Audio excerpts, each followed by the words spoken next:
देखो, first of all, PG qualify करना जितना टफ नहीं लगता, ये काउंसलिंग प्रोसेस उतना लगता है। ठीक है, बहुत सारा हेडक रहेंगे, एंड ये एक शुरुआत है नई जर्नी का।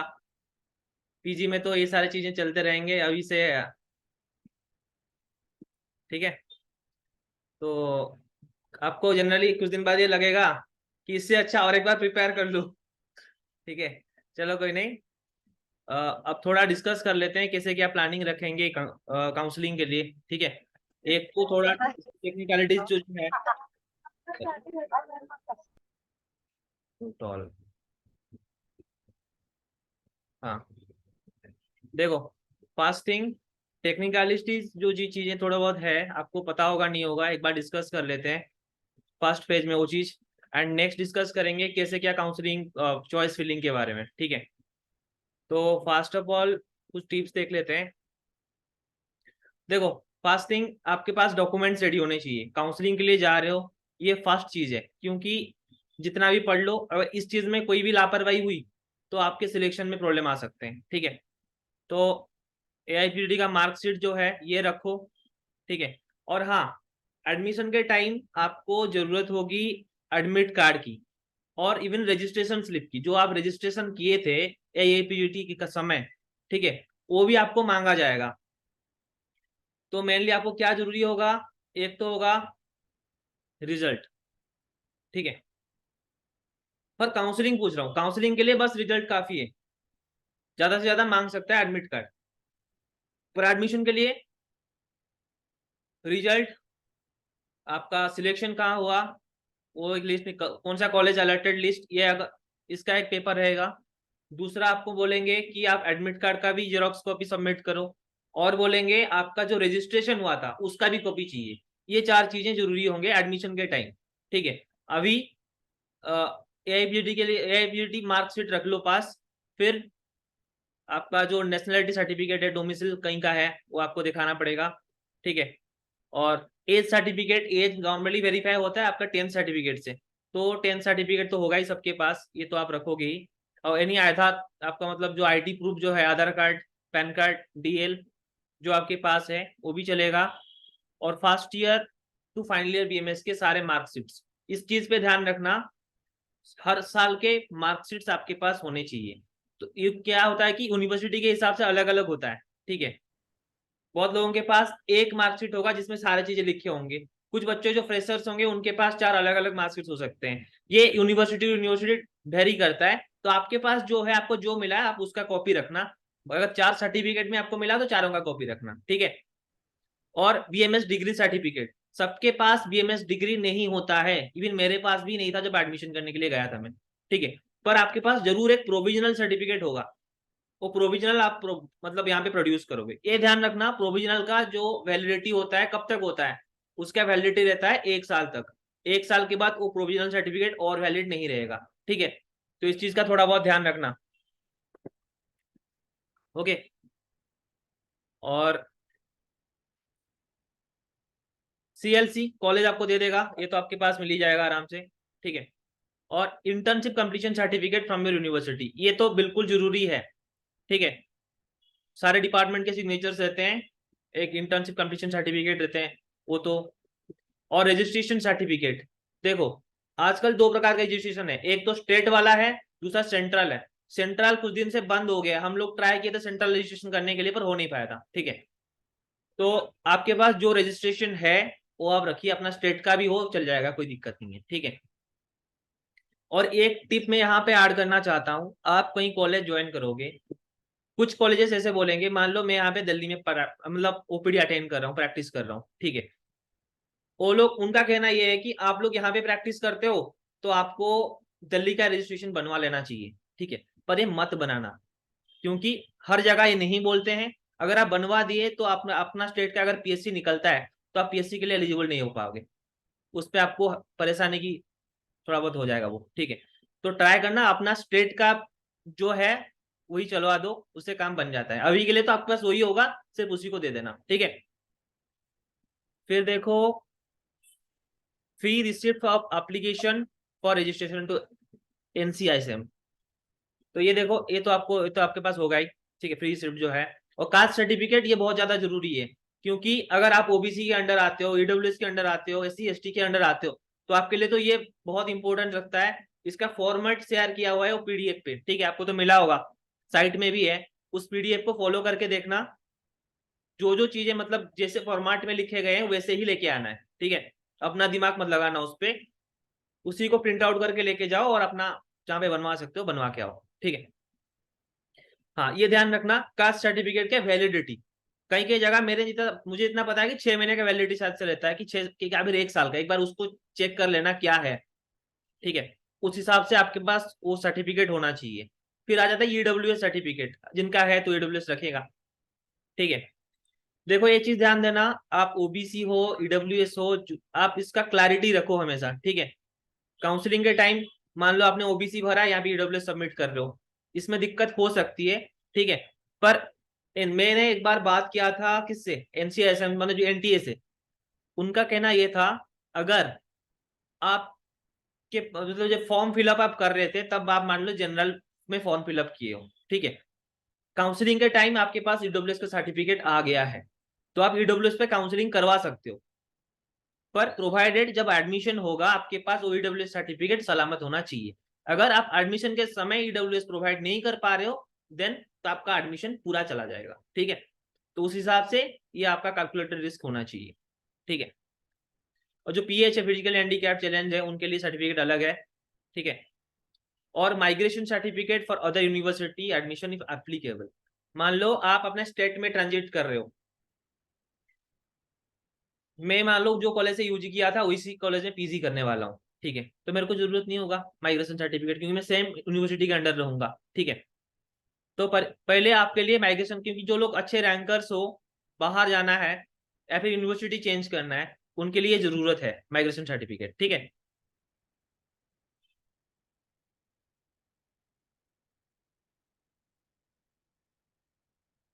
चलो आगे देखते हैं क्या है। मेडिकल फिटनेस सर्टिफिकेट फॉर्म मिला है आपको, वही मतलब जो गेजेटेड मेडिकल ऑफिसर है, आयुर्वेदा वाले भी चलेंगे, ठीक है, उनका सील के साथ सिग्नेचर होना चाहिए, ओनली सिग्नेचर से काम नहीं बनता है, सील विद सिग्नेचर, इस बात का भी ध्यान देना आप, ठीक है। सेल्फ एजुकेशनल गैप सर्टिफिकेट, अच्छा गैप सर्टिफिकेट आजकल तो हमारा टाइम में ये बोला नहीं गया था, शायद इस बार इंट्रोड्यूस हुआ है, नोटरी से आपको लेना है, ठीक है, जो नोटरी वाले मतलब ये स्टाम्प वाले बेचते हैं ना, वहीं पे जाके आप करा सकते हो ये, ठीक है। और माइनॉरिटी सर्टिफिकेट एंड एफिडेविट, अगर आप माइनॉरिटी के अंडर आते हो तो आप इसको दोगे, ठीक है। ये बेसिक चीजें हैं, इस चीज को अभी से रख लो, ठीक है, कोई एक चीज में कमी मत छोड़ना, हर चीज रख लो एकदम, ठीक है। और इवन फोटोग्राफ्स वगैरह भी जो आप एनटीए के साइट में दिए थे जब दिए थे, वही सिमिलर फोटोग्राफ्स वगैरह सब कुछ रख लो, डाटा मतलब देखो आपने 1 साल मेहनत की, ठीक है, तो ये छोटे छोटे गलतियों से दूर रहना कि ये इसके वजह से आपके एडमिशन पे असर ना आए, ठीक है। पूरा 1 साल का मेहनत है, उस हिसाब से इसको सोच के भरना है, ठीक है, क्योंकि ये चीजें बहुत मायने रखेंगे। चलो ये तो हो गया, ठीक है। अब नेक्स्ट देखते हैं क्या चीज, मतलब आपका जो ज्वाइनिंग रहेगा वो कैसे रहेगा, ठीक है।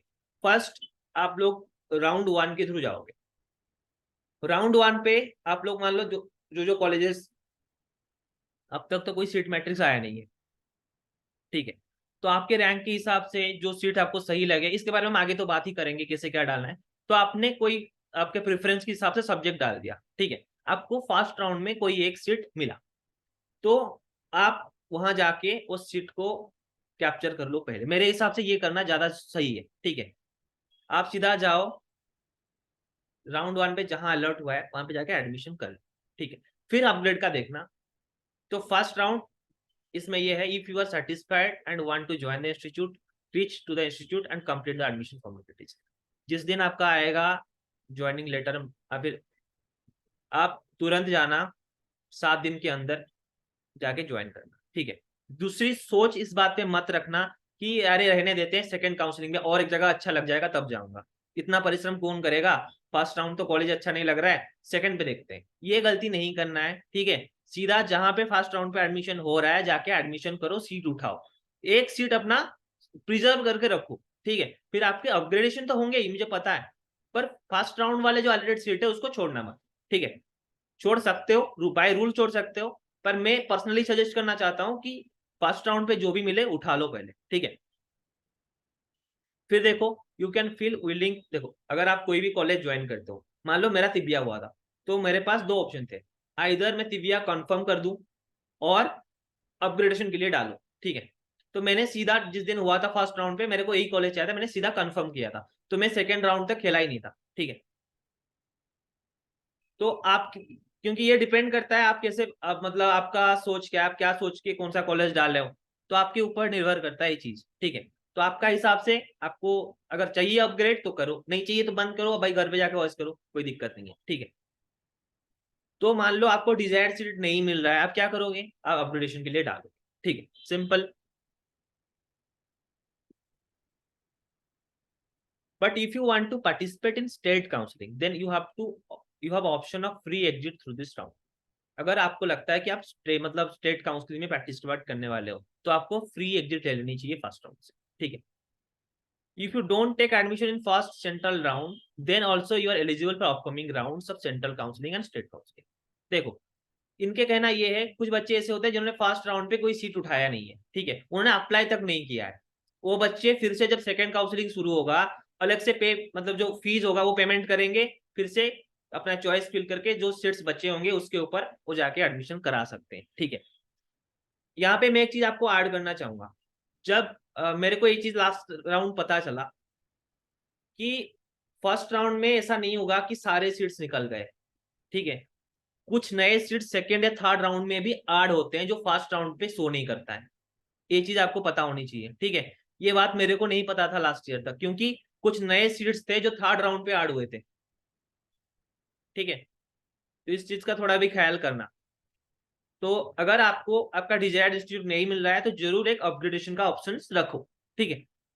अगर मिल जा रहा है, सीधा सीट लो, घर पे बैठो, 2-3 महीना एंजॉय करो, ठीक है। अच्छा, आगे देखते हैं।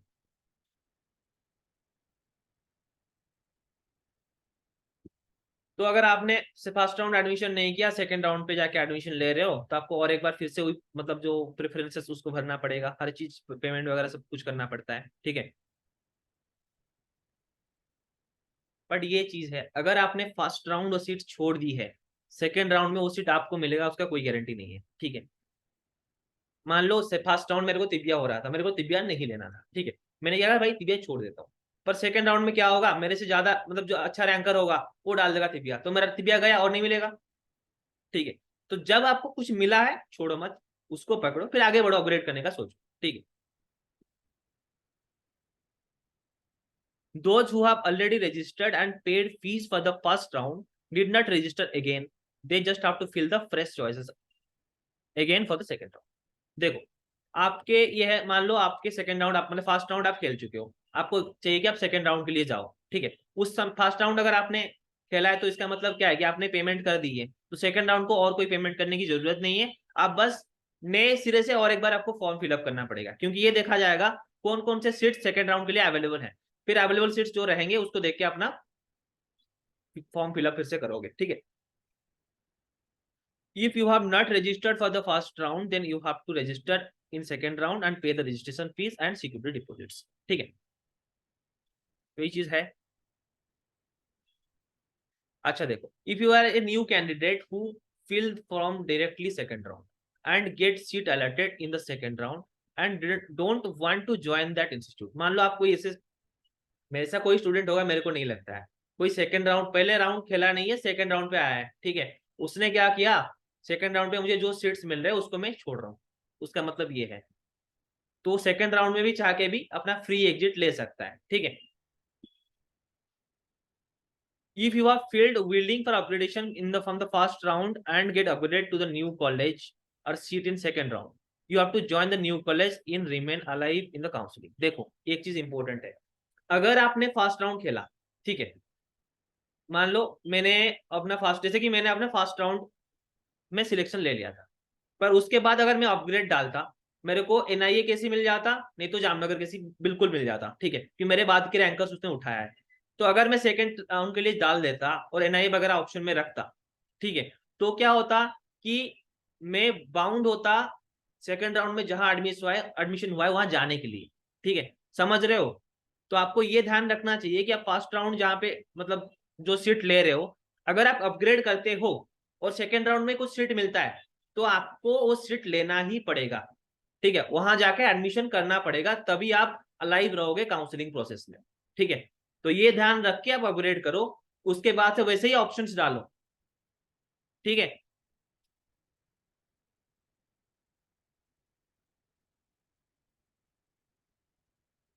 देखो, if you don't take admission in the upgraded seat, then you are not eligible for upcoming rounds of the central counseling and your admission stands cancelled. Simple. Second round पे जहां मिला आप गए नहीं, सीधा हो गया कैंसिल, ठीक है। If you have joined upgraded seat in second round, but still if you want to exit from the central counseling, you can exit within stipulated time. Otherwise, your security deposit will be fortified. देखो, अगर आपको second counselling में कोई seat मिला, ठीक है, आप वहां से एग्जिट लेना चाहते हो, अगर टाइम बिंग मतलब टाइम रहते हुए आपने एग्जिट नहीं लिया, बाद में ले रहे हो, मतलब आपका जो सिक्योरिटी मनी है अभी 11,000 समथिंग आप डालोगे, ठीक है, वो पैसा सिक्योरिटी मनी के हिसाब से वो रहेगा। अगर आपने एडमिशन कैंसिल किया सेकंड राउंड का, तो वो पैसा आपको और रिफंड नहीं आएगा, ठीक है।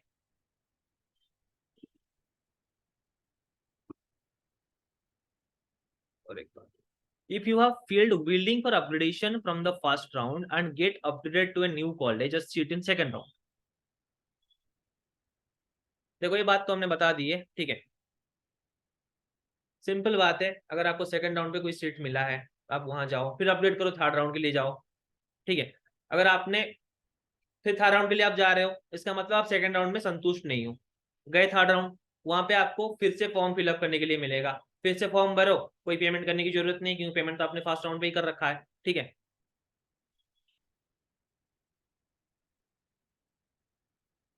और अगर आपने फर्स्ट सेकंड कभी कोई राउंड में अपने फीस पेमेंट ही नहीं किया, डायरेक्टली थर्ड राउंड पे जा रहे हो, तो थर्ड राउंड पे आप पेमेंट करके रजिस्टर करोगे फिर से, सिंपल बात है, ठीक है। बस यही पे आती है इंपॉर्टेंट चीज, जो थोड़े कम रैंक के रखे हो, ये इस बात पे ध्यान देना। If you get seat allotted in third round, then you are bound to take admission there. There is no chance of exit through this stage.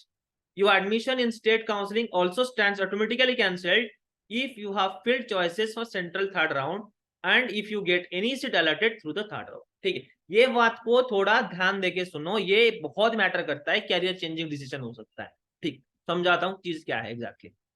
मेरा एक दोस्त था जिसका रैंक समथिंग 1300 करीब था, ठीक है, उसके पास दो ऑप्शन थे।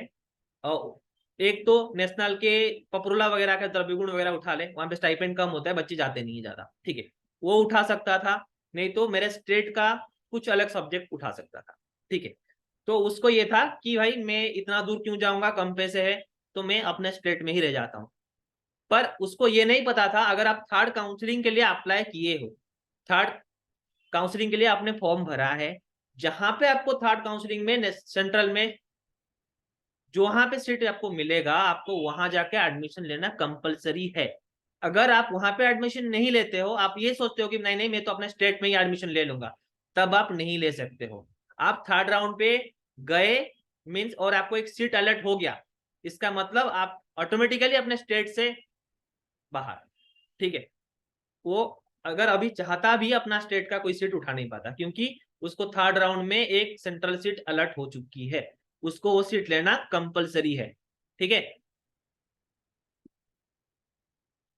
अभी ऑडिबल हूँ कि नहीं हूँ? हमें ऑडिबल? ओके, समझ गए बात? ध्यान रखना, लास्ट राउंड थर्ड राउंड जब आप फॉर्म फिलअप करोगे, सोच समझ के करना, क्योंकि स्टेट्स आप देखो, जो बच्चे अपना स्टेट में रहना चाहते हो, आप अपना थोड़ा स्टेट काउंसलिंग के बारे में अपडेटेड रहना, ठीक है। नेशनल का अगर आपने थर्ड राउंड भरा, आपको कहीं पे मिल रहा है, आपको जाना पड़ेगा, तो उस हिसाब से सोच के आपको फ्री एग्जिट ले जानी है। अगर आपको लगता है कि आपका स्टेट में होने वाला है कहीं पे, उस हिसाब से डालना है, ठीक है, स्टेट काउंसिल में पार्टिसिपेट करना है,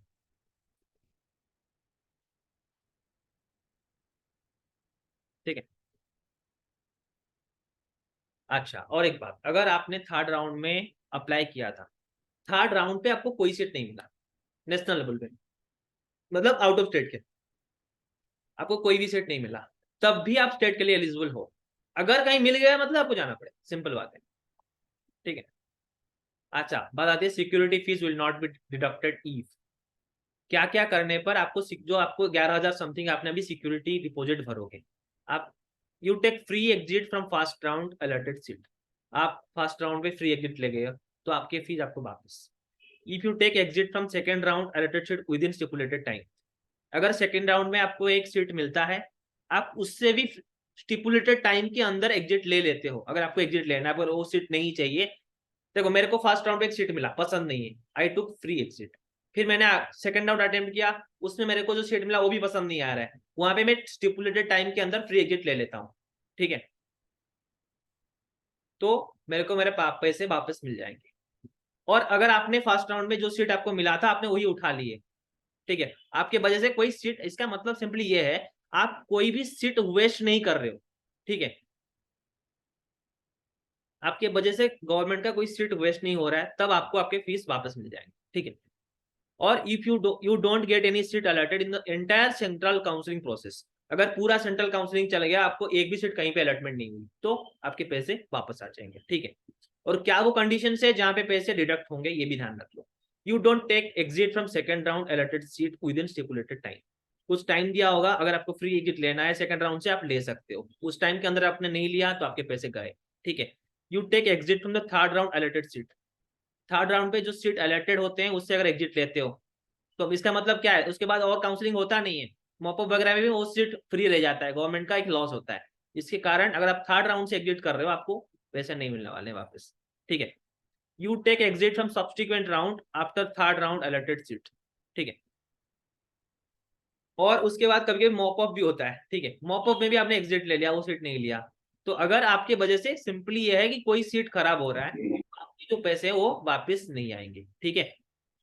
समझ गए, ये होता है बेसिक्स। इसके बारे में अगर आगे कुछ जानना है कुछ है तो आप डायरेक्टली आई स्कॉलर से बात कर सकते हो, ठीक है, आपको जो चीजें हैं समझा दिया जाएगा। चलो अब बात करते हैं how to give your preferences during round, ये एक मेन चीज रहेगा, ठीक है।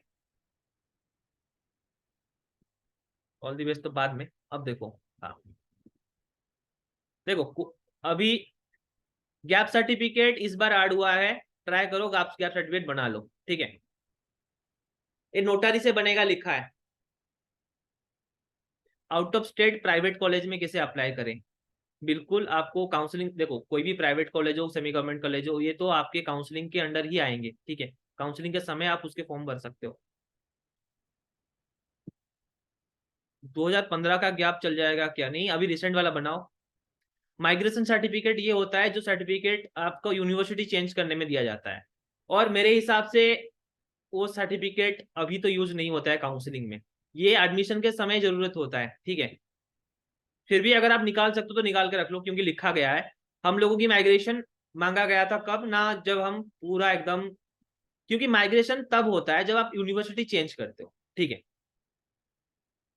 मान लो आप जो कॉलेज से यूजी किए थे उसी में पीजी कर रहे हो तो माइग्रेशन की जरूरत नहीं होगी, ठीक है। रजिस्ट्रेशन सर्टिफिकेट इज नेसेसरी, हाँ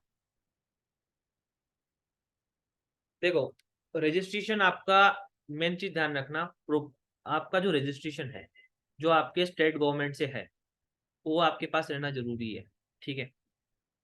और दूसरी चीज माइग्रेशन सर्टिफिकेट पे अगर हो सकता है तो बनवा लो, काम खत्म, ठीक है। अच्छा ईडब्ल्यूएस पे पूछ रहे हो ना, आप ना एक बात बताओ, ईडब्ल्यूएस रैंक मुझे मत बताओ, आप जनरल रैंक बताओ साथ में लिखो ईडब्ल्यूएस है, उसका जनरल रैंक बताओ तो मेरे को आइडिया रहता है जनरल रैंक का। टोटल गवर्नमेंट सीट कितने हैं, नहीं मुश्किल है, जनरल 5,000 मुश्किल है, ईडब्ल्यूएस रैंक 700 तो बहुत ज्यादा हो गए। जनरल रैंक 1640, ईडब्ल्यूएस 280, आपके स्टेट में देख लो, स्टेट में चांस बन सकता है आपका, ठीक है। 885 ऑल इंडिया रैंक हो जाएगा, कहीं पे तो मिल जाएगा, 450 को मिल जाएगा, 946 मिल जाएगा, कोई दिक्कत नहीं है। देखो मैं आपको एक बात बता देता हूँ ग्रॉसली क्या है, ठीक है। सेंट्रल का सीट उठाना है अगर आपके पास सब्जेक्ट का कुछ ये मतलब दिक्कत नहीं है, ठीक है, कोई भी सब्जेक्ट उठा सकते हो,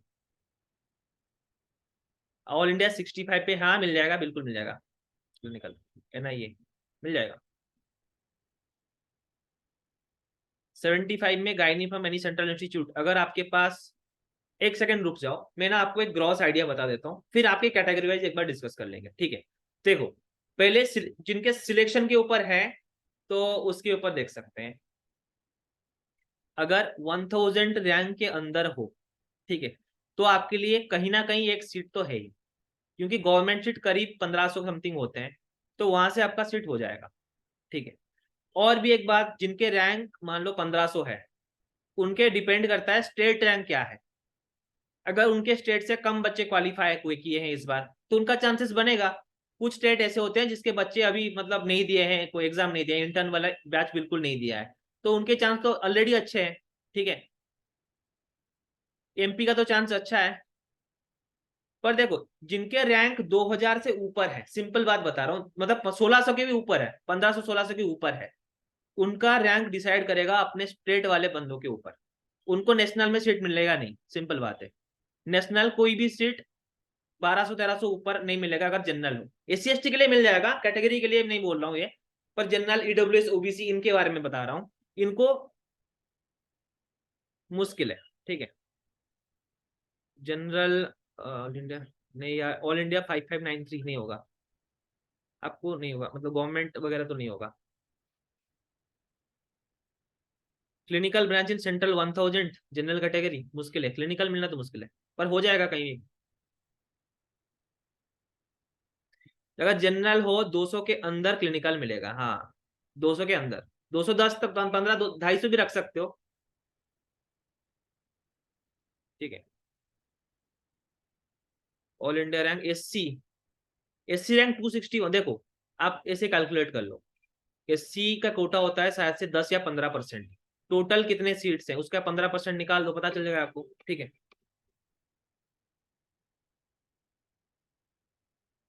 हाँ SC 23 बिल्कुल है,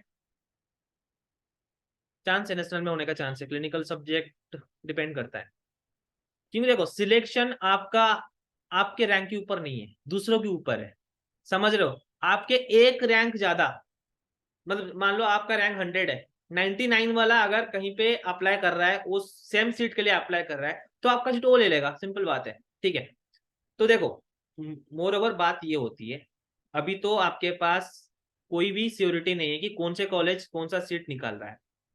मान लो कोई एक कॉलेज है जिसमें 4 सीट्स है, ठीक है, PG के लिए 4 सीट है, 2 इंटरनल 2 आउटर सीट है, तो उसको अभी डिसाइड करना है कि जो आउटर बच्चों के लिए जो सीट्स आएगा वो कौन से कैटेगरी का आएगा। मान लो कोई एक सीट, मतलब मान लो SC ST के लिए वो आउटर सीट वाला डाल रहा है, मान लो NIA के सर्जरी में 4 सीट बार के बच्चों के लिए है, उनमें से अगर उसने OBC SC ST सबके लिए एक एक सीट रखा, एंड आप में से 2 OBC अप्लाई कर रहे हो जाके, तो जिसका रैंक अच्छा है उसको मिल जाएगा, सिंपल बात है। तो अभी चीजें डिपेंड करेगा सीट मैट्रिक्स क्या आ रहा है, ठीक है। PH रैंक 3, हाँ बिल्कुल मिल जाएगा, बिल्कुल मिलेगा। General category 1600 rank, non clinical institute national institute में नहीं मिलेगा। जनरल 1600 को, नॉन क्लिनिकल क्या क्लिनिकल मिलने, मतलब ये कुछ भी मिलने का दिक्कत होगा नेशनल में। और आगे स्टेट का देखो, स्टेट का डिपेंड करता है आपके बाकी बच्चों के ऊपर। बिल्कुल पार्टिसिपेट करो, जिनका 1427 है पार्टिसिपेट करो, एट द एंड कुछ भी मिल सकता है, ऐसा नहीं है, ठीक है।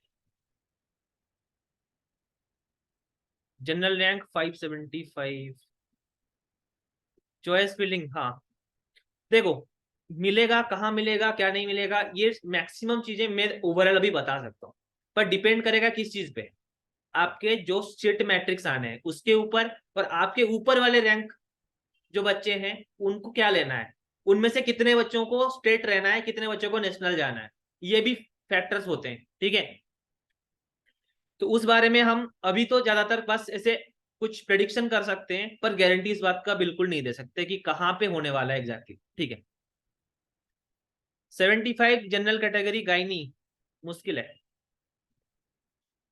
जनरल में मुश्किल है।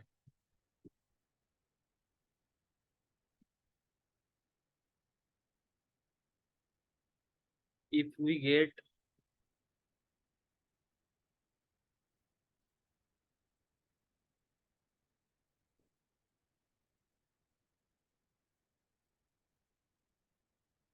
अच्छा, और क्या है? जनरल रैंक 333 है। हाँ, मिल जाएगा कहीं पे। ए 24 244 मेडिसिन। मेडिसिन अरे सुनो, अब ना इतना अप्रियनसिव मत हो, क्योंकि सिंपल बात है, स्टेट मैटर्स को आने दो। ठीक है, अब हम सिर्फ प्रेडिक्शन कर सकते हैं। मेरे को ये भी नहीं पता आपके स्टेट के कितने बच्चे बाहर जाने वाले हैं, कितने बच्चे आपके स्टेट रहने वाले हैं, स्टेट का हालत, आपका स्टेट रैंक क्या है। ठीक है, जब स्टेट का काउंसलिंग होगा तब आपको पता चलेगा स्टेट रैंक क्या है। हाँ, अभी मैं इतना बोल सकता हूँ, एक जनरल करके बोल देता हूँ। अगर आपको नेशनल में कोई भी सीट उठाना है, आप जनरल हो, ठीक है, क्लिनिकल सीट लेना है, ईएनटी वेंटी छोड़ के, सर्जरी, मेडिसिन का हमारा जो गायनी वगैरह ये सब है, ठीक है, उसके लिए रैंक आपको चाहिए होगा।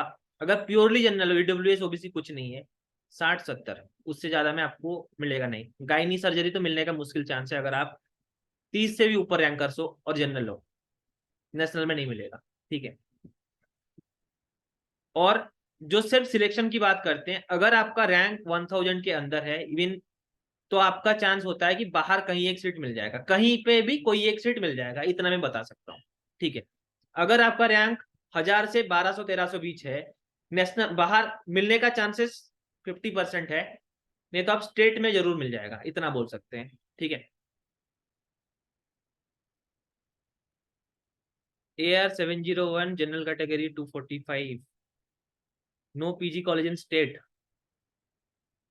अगर no PG college in state, फिर भी आपका चांस है, 701 रैंक हो, चांस है, पर क्लिनिकल मिलना मुश्किल होगा। ठीक है, यूपी के कॉलेजेस अच्छे हैं, यूपी के स्टाइपेंड भी अच्छे हैं, 69 समथिंग है। संपूर्णानंद एक है, और एक लखनऊ है। ठीक है, पर कौन से सब्जेक्ट ले रहे हो ये डिपेंड कर रहा है।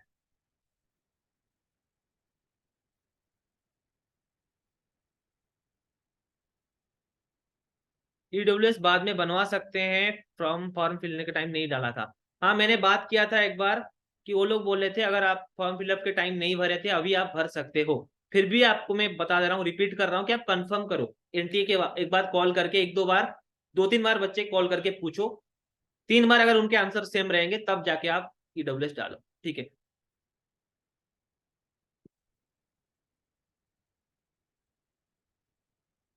वो फोर्स 2017 के बैच इंक्लूडेड नहीं है, चांस बन सकता है।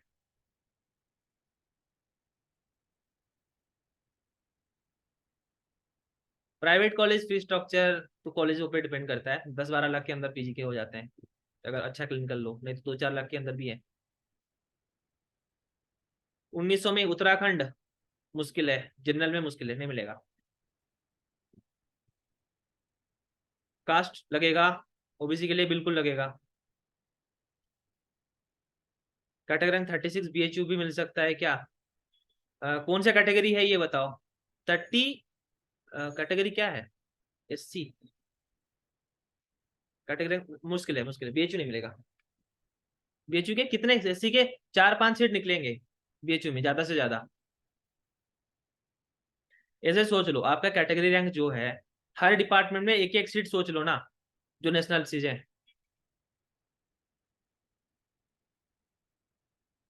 देखो,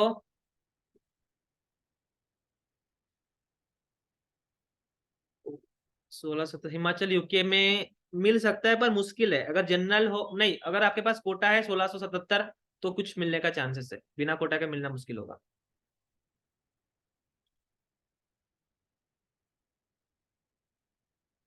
संहिता सिद्धांत के लिए IINI छोड़ के जामनगर जाओ, जामनगर का संहिता अच्छा है, सबसे ज्यादा अच्छा है।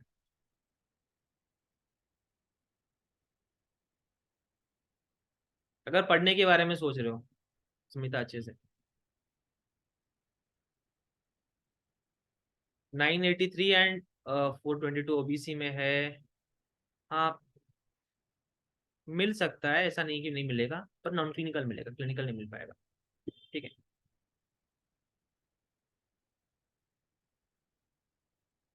कास्ट सर्टिफिकेट जो फॉर्मेट में इन्होंने दिया है उसी फॉर्मेट में बना के जाओ, सिंपल बात ये है। ठीक है,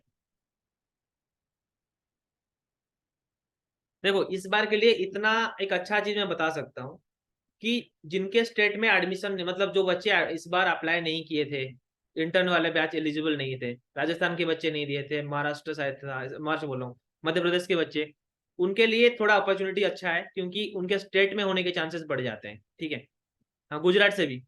तो आप लोगों के स्टेट के जो कॉलेजेस हैं उनमें सिलेक्शन होने की चांसेस ज्यादा है। अगर आप इवन 2000 के करीब भी हो तब भी चांस बनेगा, डिपेंड करता है कितने बच्चे आपके ऊपर है। ठीक है,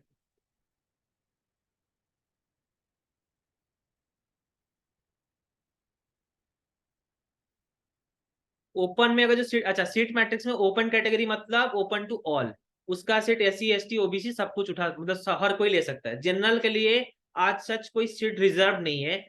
मान लो मैं ST कैटेगरी को बिलोंग करता हूँ, मेरे को लेना है जनरल सीट, जनरल मतलब BHU का एक अच्छा सीट मिल रहा है जनरल में, और मेरा जनरल रैंक अच्छा है, मैं जनरल 1 और 2 रैंक के अंदर हूँ, तो मैं उस सीट उठा सकता हूँ। ठीक है, चलो अभी सीधा प्रेफरेंस की बात करते हैं। ये हाइपोथेसिस के बारे में ज्यादा डिस्कस ना करें तो अच्छा है, ना करे करके 2-4 मिनट तो बात कर ही लिए हैं इसके ऊपर। अभी ये सब मत सोचो, सीट मैट्रिक्स आने दो, फिर उसके ऊपर और एक बार डिस्कशन कर लेंगे क्या करना है। ठीक है, मैं आपको कैसे कोई सब्जेक्ट डालना है आपको बता रहा हूँ, आप उसको सोच के डाल देना। ठीक है, फर्स्ट आपको चूज करना है आपके प्रायोरिटीज क्या है। आपके पास अभी 50 लोग 50 ओपिनियन देने वाले हैं। ठीक है, जब सीट मैट्रिक्स आएगा आप देखोगे आपके खुद के प्रायोरिटीज क्या है। एक फर्स्ट प्रायोरिटी आपके ऊपर, मान लो कोई कॉलेज आपको चाहिए, मान लो किसी को ऐसा है कि नेशनल में ही जाना है, वो नेशनल जाए। फिर आपको कॉलेज, सब्जेक्ट, स्टाइपेंड, तीन चीजों को एक ही साथ में देखना है। ठीक है, कॉलेज, सब्जेक्ट, स्टाइपेंड, इनमें से आपको ऑर्डर सेट करना है क्या रखना है।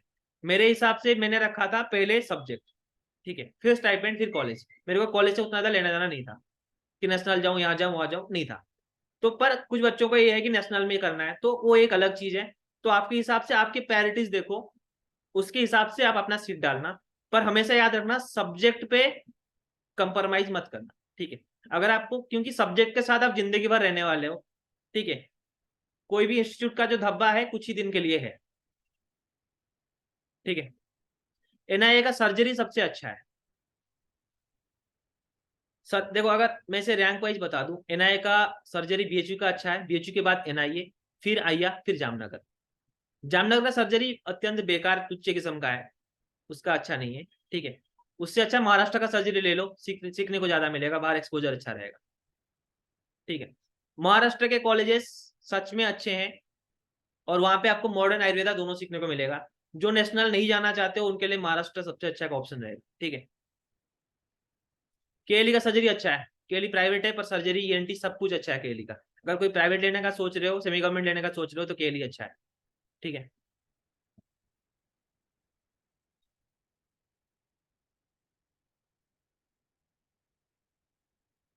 देखो ये ना पोदार और ITR है, अच्छा क्या आपके प्रायोरिटीज क्या है। क्योंकि ये हमेशा जैसे कि टेलर मेड ट्रीटमेंट आयुर्वेद में होता है, सिलेक्शन भी आपके प्रायोरिटीज के ऊपर आप डालो। ठीक है, आपको आगे जाके, सुनो सिंपल बात बता रहा हूँ, आप ये सोच के फॉर्म डालना यहां से 3 साल बाद अपने आप को आप किस रूप में देखना चाहते हो। ठीक है, आपको आगे 3 साल, क्योंकि ये 3 साल आपके साथ कोई कॉलेज रहेगा, कोई इंस्टीट्यूट रहेगा। 3 साल बाद आपने फील्ड में आप ओपन रहोगे, आपके साथ कोई खड़ा नहीं रहेगा। आपको क्या चाहिए, आपको सब्जेक्ट चाहिए, स्टाइपेंड चाहिए, कुछ चाहिए, इसे देख के सीट्स दो। और कुछ कॉलेजेस के एडमिशन फीस भी ज्यादा होते हैं, ये भी ध्यान रखना। देखिए CB पैक्स का एक 1.25 लाख है। ठीक है, अगर आप उतना पैसा अभी दे सकते हो तो एडमिशन के लिए वो डालो। मैं प्रैक्टिकल बात बताता हूँ, मान लो आपके अभी तुरंत निकल जाएंगे, 7 दिन के अंदर एडमिशन करो, और एडमिशन फी 1,25,000 है। हर किसी के लिए देना पॉसिबल नहीं होता है। ठीक है, तो आप उस चीज के बारे में भी सोचो, जरूर सोचो कि एडमिशन कितना है। आप हर चीज के बारे में सोचो, फिर डिसाइड करो। आपको खुद के लिए चूज करना है, किसी के बात पे, किसी के कहने पे ये चूज मत करना, मैं बता रहा हूँ, क्योंकि ये कॉल आपका होना चाहिए।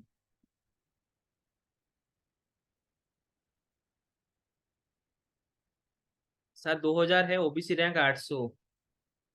हाँ गवर्नमेंट चले, मिल सकता है पर थोड़ा मुश्किल है, स्टेट में देखना पड़ेगा।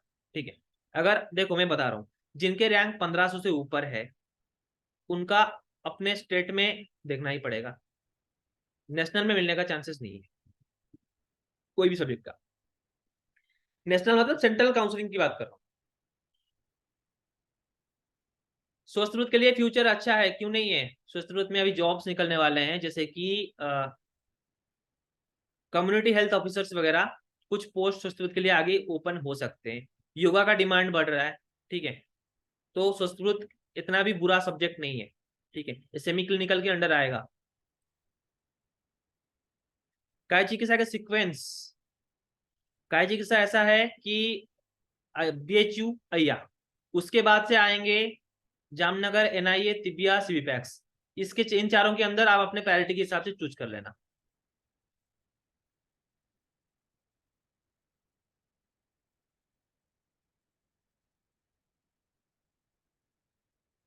पॉपुलर की सर्जरी मस्त है, अगर पॉपुलर की सर्जरी मिल जाए छोड़ो मत, पर बात ये कि 23,000 स्टाइपेंड है, अगर आपको उतना ठीक है तो ले लो, पर सीख के जरूर आओगे, आपका क्लिनिकल हैंड बहुत सही रहेगा। अरे सीबीपैक्स मतलब चौधरी ब्रह्म प्रकाश चरक संस्थान, वही है। गायनी के लिए कौन सा बेस्ट है? गायनी के लिए सेंट्रल तो हो गया, ठीक है। सेंट्रल में भी सारे बेस्ट नहीं है, सेंट्रल में गायनी है तो बीएचयू के गायनी उठाओ, अच्छा है। अय्या, ठीक है। जामनगर उतना खास नहीं है, पर और नहीं तो गायनी एनआईए ठीक ठाक है। उसके बाद अगर गायनी चाहिए, महाराष्ट्र का कॉलेज ढूंढो, महाराष्ट्र का कॉलेज अच्छा है, ठीक है। यूपी के कॉलेज है संपूर्णानंद, वहां का गायनी भी अच्छा है, 69,000 समथिंग है उसका, गायनी अच्छा है। केएलई के ऑलमोस्ट क्लिनिकल बेंचेस सारे अच्छे हैं, सर्जिकल बेंचेस सबसे अच्छे हैं। हासन का तो सर्जरी मस्त है, एक देखो हासन, केएलई, पप्रोला, स्टाइपेंड के हिसाब से ठीक ठाक नहीं है, पर सर्जरी अगर सीखना है ये जगह बेस्ट है, ठीक है।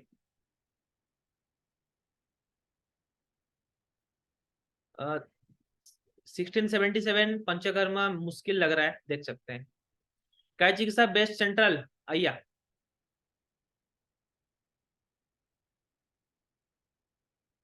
एक सच सही बताओ तो बीएचयू है, पर बीएचयू में इस लास्ट ईयर जनरल के लिए नहीं पोस्ट निकला था, इस बार जगह निकल सकते तो बीएचयू डालना। पॉपुलर की गाय नहीं अच्छा है, पॉपुलर के सारे सब्जेक्ट्स अच्छे हैं, इवन द्रव्य गुण अगर मिल रहा है ना तब भी उसका वर्थ है, ठीक है। कॉलेज अच्छा है, बहुत सही है, पर स्टाइपेंड कम में, उस हिसाब से थोड़ा खर्चा भी वहां पे उतना ज्यादा नहीं होता, 5-6 हजार में आप रह सकते हो।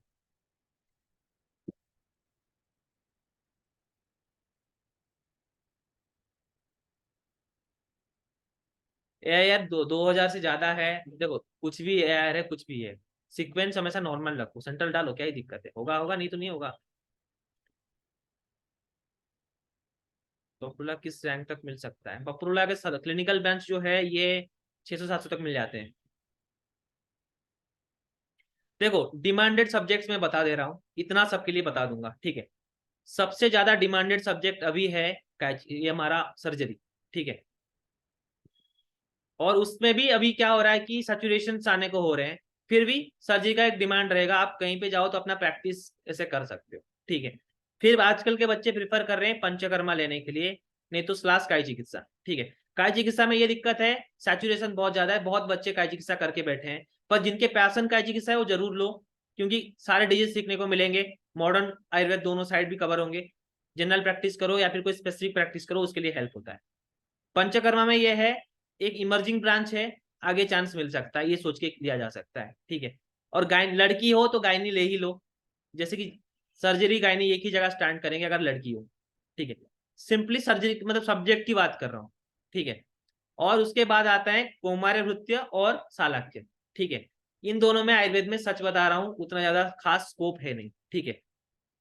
कुछ चीजों में है, जैसे कि अगर आप यूपी से बिलोंग करते हो, महाराष्ट्र से बिलोंग करते हो, एलोपैथिक प्रैक्टिस अलाउड है तो आप उसको लो, क्योंकि बिना एलोपैथिक इसका काम नहीं चलेगा।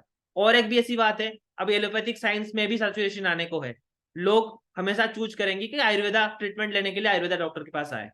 अगर आप गांव में जाके प्रैक्टिस करोगे महाराष्ट्र के, यूपी के, देन आप कुमार नृत्य लो, चालक्य लो, बिल्कुल सही है, कोई दिक्कत नहीं है, ठीक है। पर अगर टाउनशिप में प्रैक्टिस करने वाले हो तो थोड़ा सोच विचार करके लेना चाहिए, ठीक है। नॉन क्लिनिकल का बता दूं, ठीक है। नॉन क्लिनिकल में पहले पैरा क्लिनिकल के ऊपर आते हैं। पैरा क्लिनिकल में सबसे अच्छा रहेगा फिलहाल के डिमांड के हिसाब से अगर बताऊं, ठीक है, नौकरी के हिसाब से बताऊं, स्वस्थ बुद्ध, क्योंकि स्वस्थ बुद्ध में पीजीज कम है और सीट्स हर जगह निकलते हैं। एक देखो क्रिया शरीर, स्वस्थ बुद्ध, इनके सीट्स निकल, और अगत तंत्र भी, अगत तंत्र की पीजी हर जगह नहीं है, अय्या में नहीं है, शायद से एनआईए में भी नहीं है, सिर्फ जामनगर में है मेरे हिसाब से। तो वो सब अगर आप लेक्चरर बनने की सोच रहे हो तो अगरतंत्र वगैरह कुछ भी बुरा ऑप्शन नहीं है, ठीक है।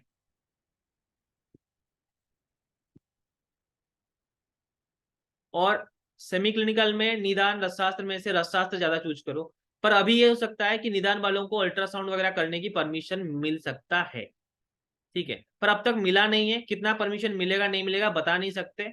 स्टिल एक होप करके अगर लेना चाहते हो तो ले सकते हो, ठीक है, अगर आपको रेडियोलॉजी की प्रैक्टिस करना मिल जाए ऐसा सोच के।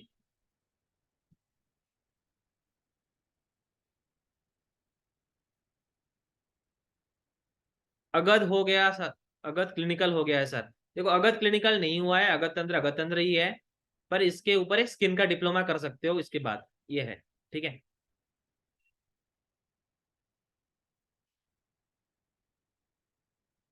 उसीलाल अच्छा कॉलेज है।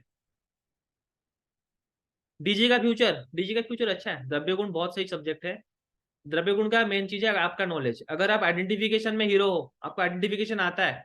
मेरे कॉलेज के एचओडी जो थे, मतलब प्रिंसिपल थे, वो 3-4 कंपनी के लिए आइडेंटिफाई कर रहे थे ड्रग्स, ठीक है। तो अगर आपका आइडेंटिफिकेशन स्किल्स अच्छा है, आप सीख लिए हो, आपके लिए लिमिट्स नहीं है। पर डीजी के जितने पीजेस निकलते हैं उनमें से 5% आइडेंटिफिकेशन में परफेक्ट होते हैं, बाकी सारा टाइम पास करके आते हैं। आपके ऊपर कॉन्फिडेंस है, कोई भी सब्जेक्ट लो, खुद से काम करो, हो जाएगा वो सब्जेक्ट। हर किसी में स्कोप्स है, ठीक है। वो आपके ऊपर है, आप कैसे उस सब्जेक्ट को लेते हो।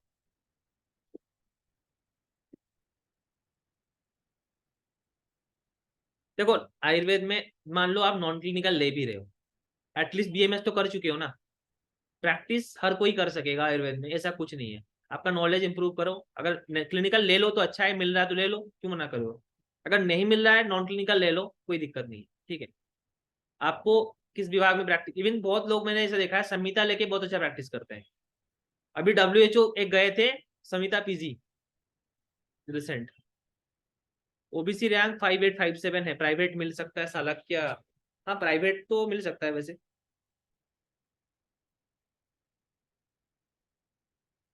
संहिता के लिए अच्छा है जामनगर, ये एक ब्रांड है संहिता के लिए, ठीक है। अगर हो सकता है जामनगर तो ले लेना। हाँ यूपीएससी की प्रिपरेशन करना है तो बेझिझक नॉन क्लिनिकल उठाओ, फिजियोलॉजी उठाओ, ठीक है। कुछ काम करने का नहीं रहेगा, अपना यूपीएससी की तैयारी करना बैठ के, ठीक है। आरबीएस का फ्यूचर ये है, बहुत बच्चे रसायन में पीजी करके बैठे हैं। अगर आप खुद का क्लिनिकल सेटअप कर सकते हो तो आरबीएस के लोग बहुत सही है। अगर खुद अपना मेडिसिन फार्मेसी बनाने के लिए आपका प्लान है तो कर सकते हैं, ठीक है। 768 में जामनगर संहिता, थोड़ा मुश्किल है, मुश्किल है। 557 को भी नहीं, मतलब 600 के अंदर ही आ गया था इस बार। हाँ पीके एंड केसी ये गोल्डन ब्रांच रहेंगे, क्योंकि काजी का ऐसा ब्रांच है सालों से चला आ रहा है। और इसमें आप हर चीज सीख सकते, देखो पंचकर्म और काजी के बीच अंतर ये आएगा, पंचकर्म में आप मॉडर्न अप्रोच से थोड़ा दूर रहोगे। काजी के साथ लोगे तो मॉडर्न आयुर्वेद दोनों आपका साइड स्ट्रांग रहेगा थोड़ा, क्योंकि आपको एक्सपोजर उस चीज का ज्यादा रहेगा। मॉडर्न फार्मा वगैरह आप काजी के साथ से पढ़ सकते हो, ठीक है। क्रिया शरीर रचना शरीर, देखो रचना शरीर में पीजी कम है, ठीक है। बहुत बच्चे एनाटोमी नहीं कर रहे हैं, तो एनाटोमी लेक्चरशिप के स्कोप के हिसाब से देखें तो अच्छा है। पर अगर आप डिसेक्शन कर सकते हो, वो स्ट्रेंथ है तो करो, वही बात है। एस रैंक 10 सेंट्रल हो जाएगा, बिल्कुल टेंशन मत लो। केएलई में सारे जनरल सीट्स है क्या। देखो केएलई के बारे में, सीट्स के बारे में मेरे को एग्जैक्टली अभी नहीं पता। सीट मैट्रिक्स आने तो देख के बताएंगे, ठीक है। नॉन क्लिनिकल प्रेफरेंस बता देता हूँ। देखो मैं आपको एक बार और समझाता हूँ। कोई भी प्रेफरेंस जनरलाइज नहीं होता है। हर चीज आपके फ्यूचर प्लान्स गोल्स उसके ऊपर डिपेंड रहता है। क्योंकि मैं आपको इतना बता सकता हूँ इन सब चीजों पे डिमांड है, पर आपका इंटरेस्ट, आप जो कॉलेज ले रहे हो उसमें कितना अच्छा कॉलेज है, कितना सीखने को मिल रहा है, कितना उसका स्टाइपेंड है। मान लो आप अपना फार्मेसी बनाने का सोच रहे हो, फार्मेसी के लिए आपको स्टाइपेंड चाहिए होगा, स्टाइपेंड होगा और ज्यादा पैसा मिलेगा तभी आप अपना सेटअप बना सकते हो, ठीक है। तो हर वो चीज जरूरी है, वो देख के आपको अपना गोल्स चूज करना चाहिए। क्योंकि इतना सोचो, 3 साल बाद अपने आपको आप क्या देखना चाहते हो, अब अपना क्लिनिक सेटअप करके बैठे हुए रहना चाहते हो तो ले लो। ST 151 गवर्नमेंट कॉलेज मिल जाएंगे, मिल जाएंगे, मिल जाएंगे।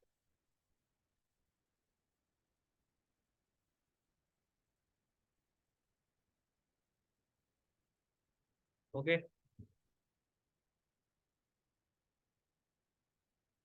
Sir future goal is to research, should I after Maharashtra college national? Research करना है तो नेशनल जाओ, बिल्कुल नेशनल जाओ। अगर आपको रिसर्च में कोई एम है तो नेशनल जाओ, और सब्जेक्ट चूज करके उठाना, नॉन क्लिनिकल भी उठा सकते हो, ज्यादा सही है। ठीक है। ठीक। तो सिंपली एक पेपर, जब आपका सीट मैट्रिक्स आ जाए उससे पहले आप अपना गोल सेट करके रखो। ठीक है। हाँ, सीट मैट्रिक्स के बाद देखते हैं कि और अगर हो सकता है तो लेक्चर करेंगे कुछ। ठीक है। स्वस्थ विरुद्ध के लिए अय्या ले लो। अय्या का स्वस्थ विरुद्ध अच्छा है, हमारे यहाँ से बच्चे कर रहे थे से, अगर मिल रहा है तो। देखो ऋषिकेश हरिद्वार में जनरल रैंक में कहाँ तक जा लास्ट गया है, एक बार आप ना वो जो एक पीडीएफ था उस पर चेक करो। ठीक है। पर फिर भी 250-300 के अंदर ही होगा। 51 में government, ST rank 51 government college में कहाँ मिल सकता है? डिपेंड करता है आपके बाकी के ऊपर वाले 50 बच्चे कहाँ पे डाल रहे हैं। समझ रहे हो? कोई अगर आपने स्टेट में लेना चाहता है, मान लो आपके 10 एसटी ऐसे हैं जो अपने स्टेट का सब्जेक्ट ले लेंगे, तो आपके लिए और आसान हो जाएगा चीजें। ठीक है। साइड नंबर थी, शो कर लिया, देख लो। AR EWS 300, एनी चांस पर गवर्नमेंट कॉलेजेस? भाई देखो, अपना स्टेट में अगर हिमांशी आपका हो सकता है तो हो सकता है अपना स्टेट में। सेंट्रल में चांस थोड़ा कम है, स्टेट में ऊपर दी बेस्ट। सीट मैट्रिक्स आ जाएगी आपको, फॉर्म फिलअप करने से पहले तो आ ही जाएगा ना। फार्मा कंपनी जाना है तो द्रव्य गुण जाओ। ठीक है। फार्मा कंपनी जाना है तो द्रव्य गुण जाओ। उसके बारे में अगर आप त्रिबिया का द्रव्य गुण ले सकते हो, त्रिबिया का द्रव्य गुण उठा सकते हो, उठाओ। क्योंकि यहाँ का जो एचओडी है उनकी जान पहचान अच्छे हैं थोड़े, उस लिहाज से।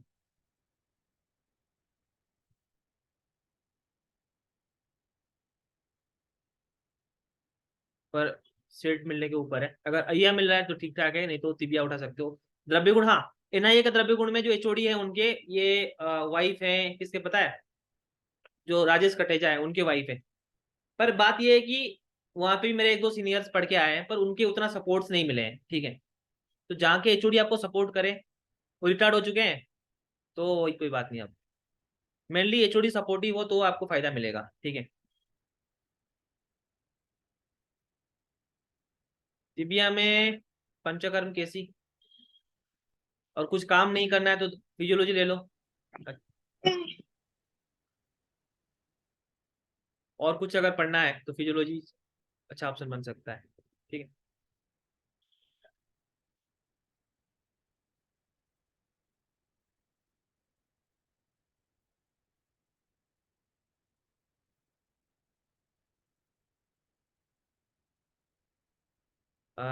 अच्छा, पैसा कमाना हो तो सर्जरी ले लो।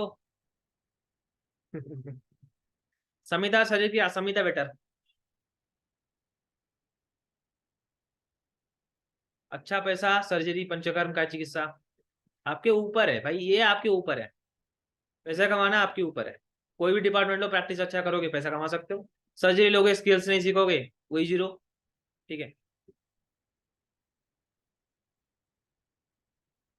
देखो अगर आपको डिजायर्ड ब्रांच नहीं मिल रहा है तो सेमी गवर्नमेंट लेने से अच्छा या फिर प्राइवेट लेने से अच्छा और एक बार ट्राई कर लो गवर्नमेंट के लिए, अगर आपके पास टाइम है तो। नहीं तो अगर सेमी गवर्नमेंट लेना है तो ले लो कोई क्लिनिकल उठा के। ये आपके पर्सनल चॉइस होने चाहिए। ठीक है। काउंसलिंग करो, आपका रैंक जो भी है काउंसलिंग करो, आपके पैसे तो वहां पे वापस तो आ ही जाएंगे। कर लो। आपके स्टेट में कितने बच्चे एलिजिबल कहाँ हैं आपको थोड़ी पता है। काउंसलिंग करो। ठीक है। SC 176 रैंक मुश्किल है। हाँ, स्टेट एंड सेंट्रल अलग होते हैं, हर स्टेट का अलग अलग निकलेगा। ठीक है।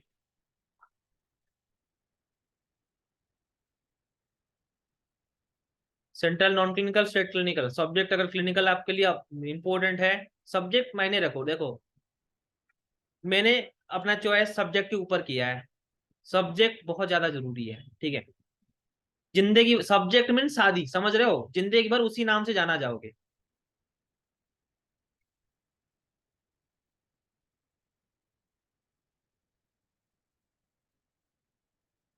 हाँ, और देखो ऑल इंडिया काउंसलिंग में स्टेट गवर्नमेंट के कुछ ही सीट्स रहते हैं। जैसे कि मेरे स्टेट उड़ीसा का एक या दो सीट आएगा ऑल इंडिया काउंसलिंग में, गायनी का एक सीट आएगा, सर्जरी का एक आएगा, ऐसा करके है। तो कुछ सीट्स ही, 15% सीट ऑल इंडिया कोटा के लिए अलर्ट होता है, ठीक है। थर्ड राउंड अगर आपका होता है, अगर आप नहीं जाते हो तो पैसे नहीं वापस आते हैं, सिंपल बात है, ठीक है। चलो, फिर नेक्स्ट कभी बात करते हैं, ये बेसिक्स थे। अभी जब तक आपके पास कोई ठोस चीज नहीं आती है, मतलब जैसे कि आपके पास सिट मैट्रिक्स नहीं आता है, तब तक कुछ बोला नहीं जा सकता। सिंपल बात है, अभी के लिए माइंडसेट इतना करो, आपको 3 साल बाद क्या करना है। अगर कोई और एक क्लास होता है, उसमें ये पूछा जाता है कि मतलब आप और एक क्लास हम करते हैं मैट्रिक्स के बाद, सिंपली मैं पूछूंगा कि आपके आगे का प्लान क्या है, उसके ऊपर से आप डिसाइड कर सकते हो, ठीक है। जब तक काउंसलिंग के प्रोसेस चल रहा है, कोई एक अच्छा प्रोडक्टिव काम करो, ईसीजी सीखो, कोई एक क्लिनिकल बुक लेके पढ़ो, सिस्टम वाइज पढ़ो, जो सब्जेक्ट में पीजी करना चाहते हैं उसका पढ़ो।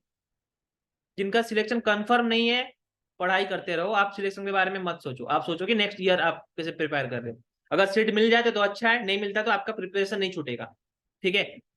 अगर आप देखो, मैं सिंपल लास्ट लाइन बता के जा रहा हूं, अगर रैंक 1600 से ऊपर है, आपका स्टेट एमपी, राजस्थान, गुजरात ये नहीं है, तो आप बेझिझक अभी से पढ़ना शुरू करो, ठीक है। अभी से पढ़ना शुरू करो सिंपली। और एक बार के लिए, अगर जिनको करना है, अगर आपका सीट मिल जाता है, सिलेक्शन हो जाता है, बहुत सही है। नहीं होता है तो एटलीस्ट आप पढ़ चुके होंगे, ठीक है।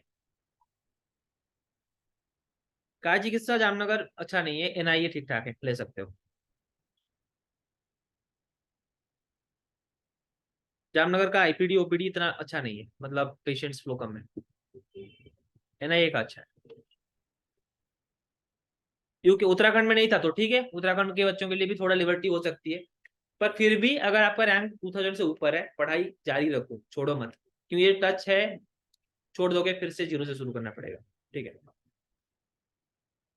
केसी जामनगर इतना खास, मतलब एनआईए के कंपैरिजन में अच्छा नहीं है, पर स्टिल उसके बाद हो सकता है, ले लो, ठीक है। ओके डन, ठीक है। चलो, आज का क्लास एंड करते हैं। अपना गोल्स फाइनलाइज कर लो, आपको आगे 3 साल बाद करना क्या है, ठीक है। इसके हिसाब से ही सीट चूज करो, ना किसी के कुछ प्रलोभन देखने पे, ना कोई कुछ बोल दिया, कोई सार ने ये बोल दिया, ये बोल दिया, ये सब मायने नहीं रखते, आपको क्या करना है आप डिसाइड करो, ठीक है। पारुल ठीक है, पारुल भी ले सकते हो। पीके जामनगर मस्त है। जामनगर का पंचकर्मा और आपको अगर मिल रहा है संहिता, दोनों सही है, ठीक। चलो एंड करते हैं।